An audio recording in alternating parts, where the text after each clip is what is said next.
Hi guys, welcome to the video. In this video, we are going to build rate limiter in Python from scratch.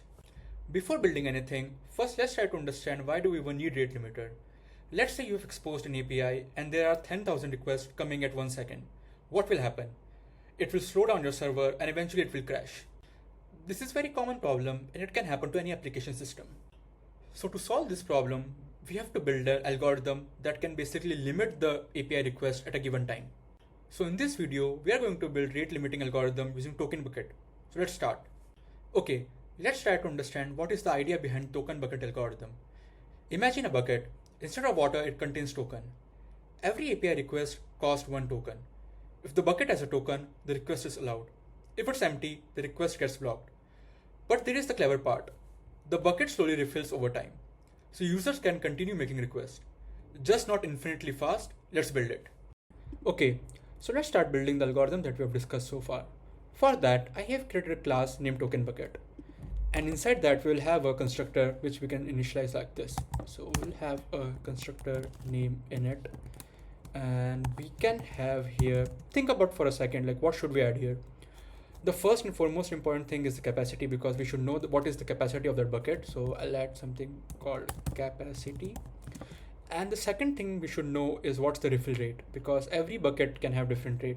So we'll have something called refill rate, and we can initialize it like pretty straightforward like this. So we'll say a self.capacity equal to capacity, and similarly we can do for the refill rate.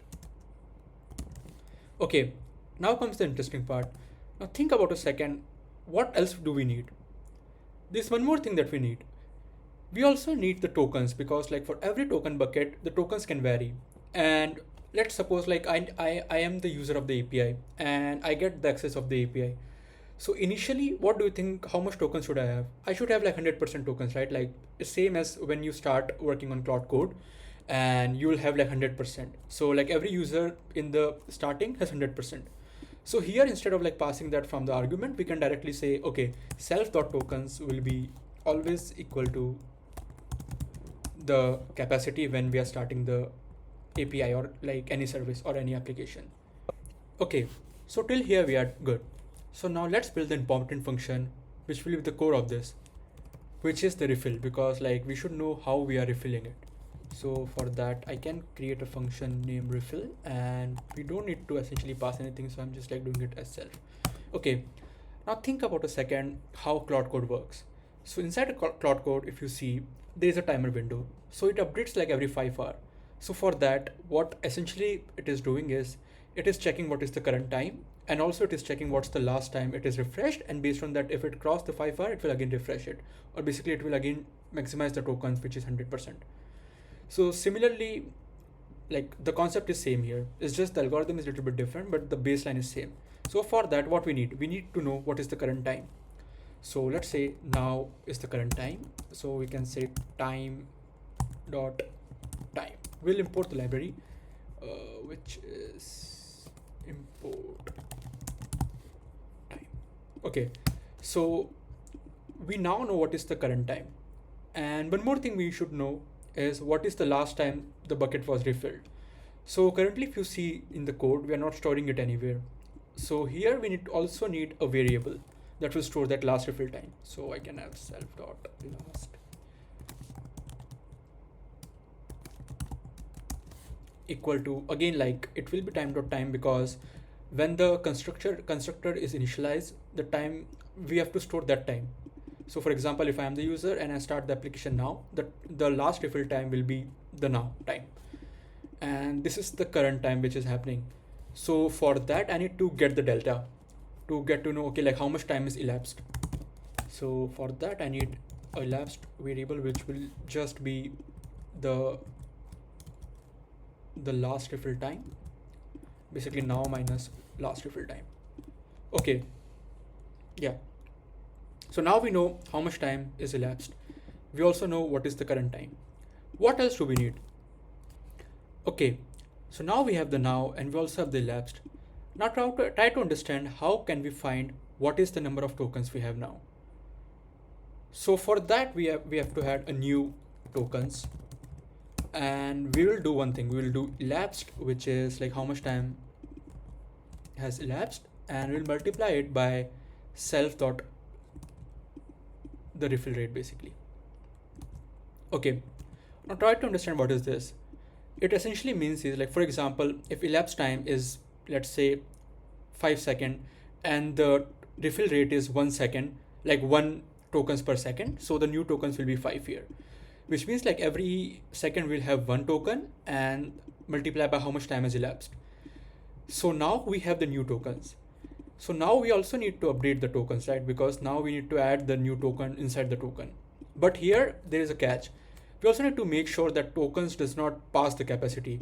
So capacity is our like maximum limit.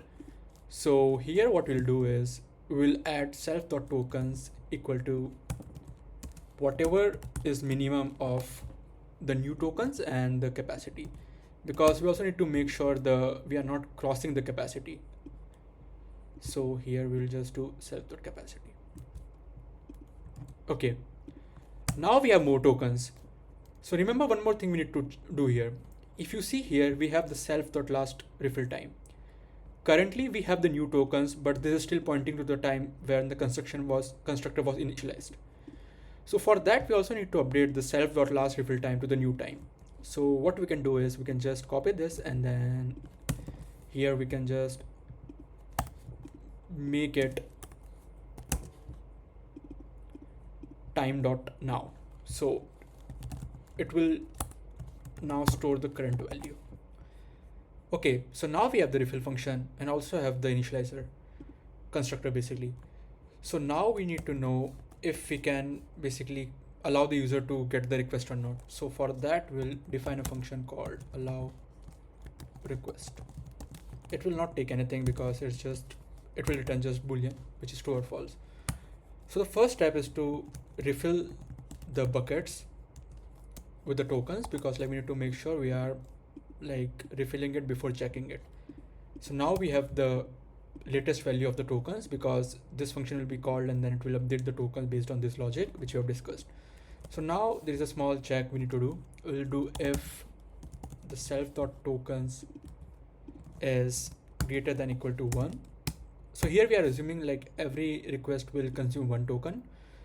So if this holds true, then we can subtract the token by 1, and then we can simply return true basically, like, because now the user is allowed to do it.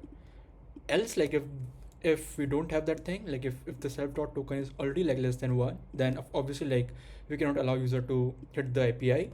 So then we can straightly return false.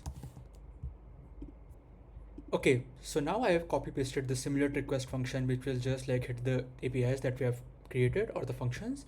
And also I've defined a main function which will just like initialize the token bucket with the capacity and the refill rate, and then we will just run this simulate request function so that we can visualize how it will work. So here what we are doing is like we are initializing the capacity by 5 and the refill rate is 1, and then we are trying to hit the function like 10 times. So what it will happen? So initially like it will work for 4 tokens, and when we will hit the 5th, like for 5 it will work because like every time it will subtract 1. But after that, like it will wait because it will pass the threshold, because like here we are looping it in range 10.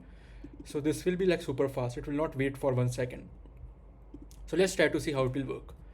So if I just like run this, you can see, okay, so in the initially like 3 requests got passed, and after that like it stopped for 4-5, and then basically again like it ran for 4-5, and then towards the end again, like after waiting, it again ran.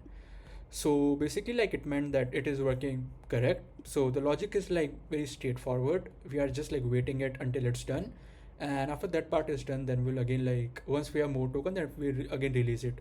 So this is the same logic that we have for Cloud Code. Like the Cloud Code is a little bit different because there we have a fixed set of window instead of like a token bucket, but the basic idea remains the same. Yeah, so this implementation works perfectly fine inside a single Python process. In production, though, your API usually runs on multiple servers. So instead of storing the bucket in memory, companies typically store it in Redis, so every server shares the same state. The idea stays exactly the same, only the storage changes for the production system. That's it. So we have built rate limiter in Python. If you like this video, please subscribe. See you in the next one. Peace.